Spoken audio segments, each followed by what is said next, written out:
राजनीति विज्ञान के विद्यार्थियों, इंडियन पॉलिटिकल थिंकर्स में पुनः आपका अभिनंदन और स्वागत। मित्रों, आज एक नया विचारक भीमराव अंबेडकर को लेकर हम आए हैं। मित्रों, विद्या के धनी, अद्भुत प्रतिभा,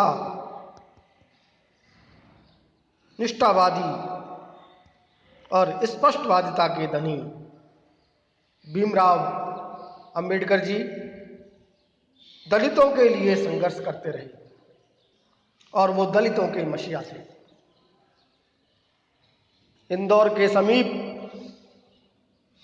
मऊ छावनी में 14 अप्रैल 1891 को एक पिछड़ी जाति महार परिवार में इनका जन्म हुआ।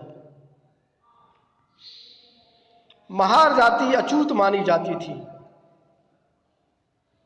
सतारा से हाई स्कूल की परीक्षा उत्तीर्ण करने के पश्चात उच्च शिक्षा के लिए इन्होंने मुंबई के एल्फिस्टन कॉलेज में एडमिशन लिया, प्रवेश लिया। उन्हें गायकवाड़ छात्रवृत्ति प्राप्त हुई। मित्रों, और इसी की मदद से कॉलेज की शिक्षा इन्होंने प्राप्त की और बाद में अमेरिका के कोलंबिया विश्वविद्यालय में इन्होंने अध्ययन किया।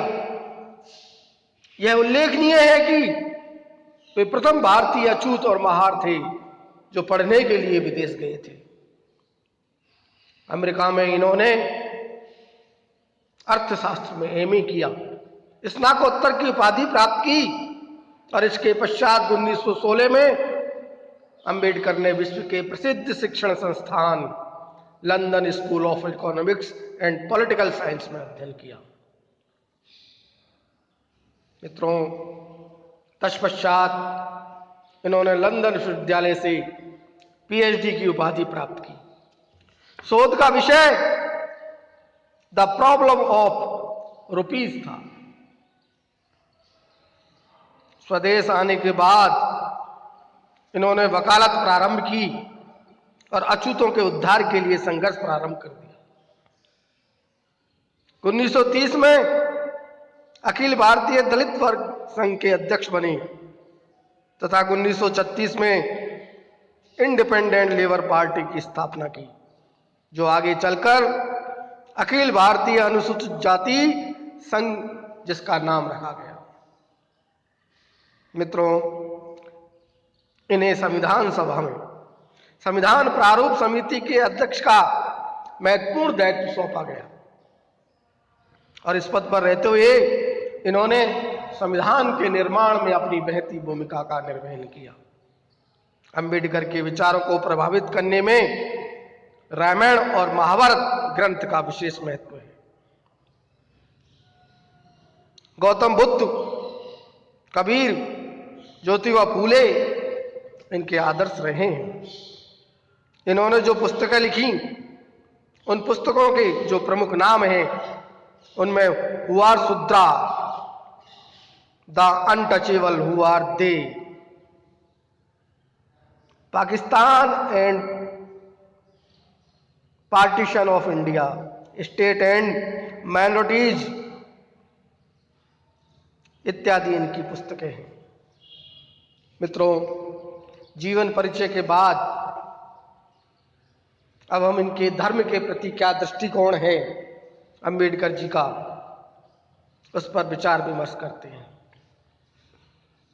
मित्रों, यद्यपि डॉक्टर अंबेडकर धार्मिक प्रचारक नहीं थे, वे राजनीतिक तथा सामाजिक नेता थे, लेकिन वे व्यक्ति के जीवन में धर्म के प्रभाव को भली भांति जानते थे, भली भांति उससे परिचित थे।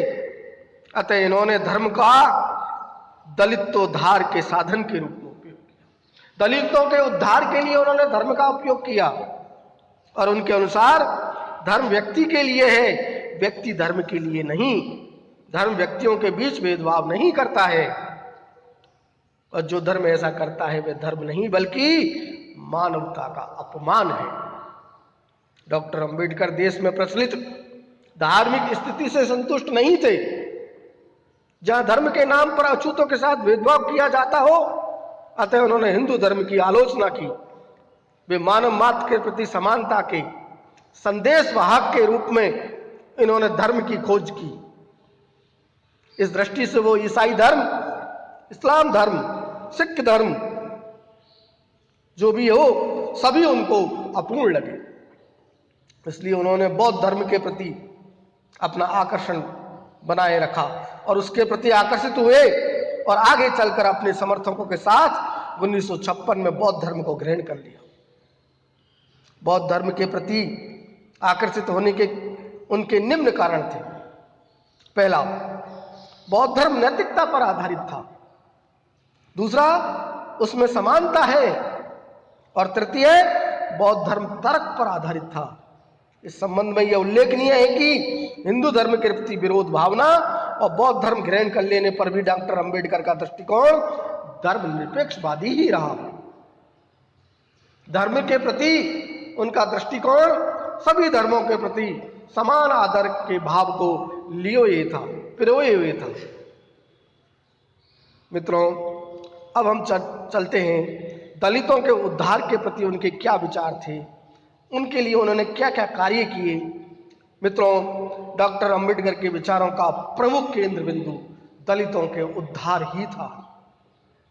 विदेशी विद्या प्राप्त करने के पश्चात, अध्ययन करने के पश्चात डॉक्टर अंबेडकर ने अपना संपूर्ण जीवन दलितों के उद्धार की भावना में लगा दिया और वो इसके लिए उन्हें राजनीति में लाने के लिए प्रयासरत रहे।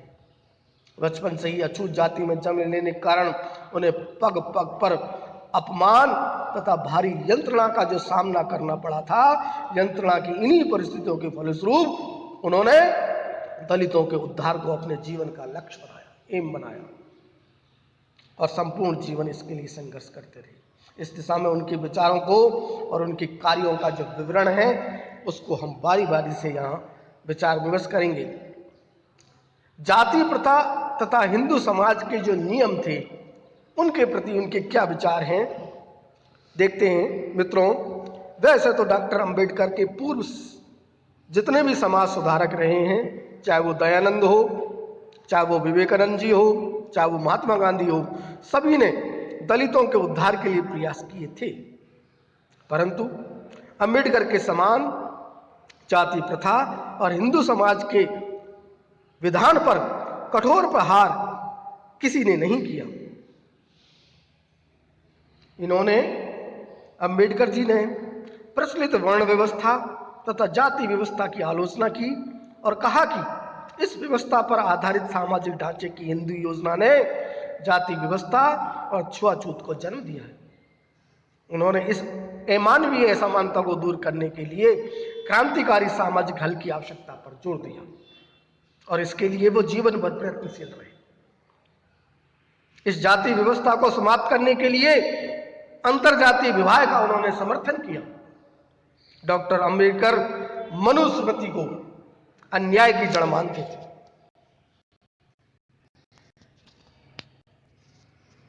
मित्रों, अतः उन्होंने आक्रोश को व्यक्त करने के लिए अनेकों बार मनुस्मृति को जलाने का कार्य भी किया। इस प्रकार भारत में प्रचलित जाति प्रथा के मूल को वो समाप्त करना चाहते थे। मित्रों, विद्यार्थियों, अछूतों के जीवन में सुधार के वो समर्थक रहे हैं। डॉक्टर अंबेडकर यह भली भांति जानते थे कि अछूतों की वर्तमान स्थिति के लिए वे स्वयं ही उत्तरदायी हैं। इसलिए उन्होंने अछूतों द्वारा अपनी बुरी बातों, आदतों और हीनता की भावना का त्याग कर आत्मसम्मानपूर्ण जीवन व्यतीत करने को कहा। उन्होंने कहा कि अछूत संगठित हो, शिक्षित हो और अत्याचार के विरुद्ध संघर्ष करें। इस संबंध में डॉक्टर अंबेडकर ने दलित स्त्रियों को सुझाव दिया कि वो पढ़े, आगे बढ़े और अपने बच्चों को स्कूल भेजकर शिक्षित करें। ऐसा करके ही दलित वर्ग अपना विकास कर समाज में सम्मानजनक स्थान प्राप्त कर सकता है और इस दिशा में बहुत कुछ प्रयास उन्होंने किए और वो सफल भी हुए। मित्रों, विद्यार्थियों, दलितों की स्थिति में सुधार के जो कानूनी उपाय हैं उसके बारे में उन्होंने क्या विचार दिए, उनको देखते हैं। डॉक्टर अंबेडकर ने दलितों की स्थिति और सुधार के लिए कानूनों में सुधार की आवश्यकता पर जोर दिया। परंपरागत कानूनों में समय के अनुकूल परिवर्तन आवश्यक है और संविधान में दलित वर्ग को न केवल समानता के अधिकार दिए गए हैं बल्कि कुछ विशेष प्रकार के संरक्षण के अधिकार भी प्रदान किए गए हैं। उन्होंने दलित वर्ग के सदस्यों के विकास के लिए जो सिफारिशें की उनमें पहली है कि दलित छात्रों के वजीफों की संख्या को बढ़ाया जाए। दूसरा उन्होंने बताया, सुझाव दिया कि छात्रावास की व्यवस्था की जाए और तीसरा उन्होंने बताया कि प्रशिक्षण के लिए वजीफे दिए जाए और विदेशों में इंजीनियरिंग पढ़ने के लिए वजीफे दिए जाए। इस प्रकार से उन्होंने इनके कानूनी उपायों पर अपने सुझावों को व्यक्त किया। मित्रों, अगली वीडियो में हम पुनः डॉक्टर अंबेडकर जी के जो विचार हैं इस पर विचार विमर्श करेंगे। तब तक के लिए धन्यवाद।